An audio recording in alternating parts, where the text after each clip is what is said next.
Bristol Community College, Mathematics with Dan Avedikian, Math 060, Topics in Developmental Math, Section 1.4, Problem 28. This is Section 1.4, Problem 28.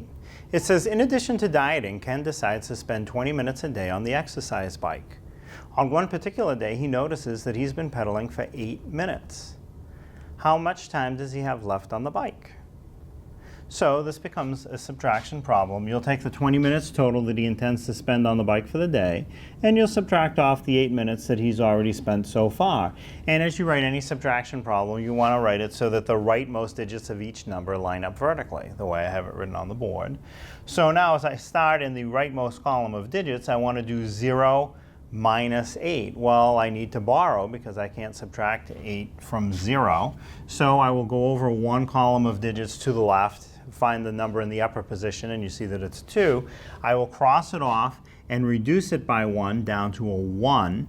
And now that allows me to put a 1 in front of the 0 that I had before, and it changes from a 0 into a 10. Now I can subtract 10 minus 8 and get 2. And then as I go over one column of digits to the left, I have 1 minus nothing at all underneath it. So that just comes straight down as 1. And the answer is 12. Now again, because this is an application problem and it does have some form of units of measure, I should include the same units of measure in my answer. And in the problem, it's given as minutes. Everything is in minutes. So my answer isn't just simply 12, it's 12 minutes. He has 12 minutes left on the bike to finish.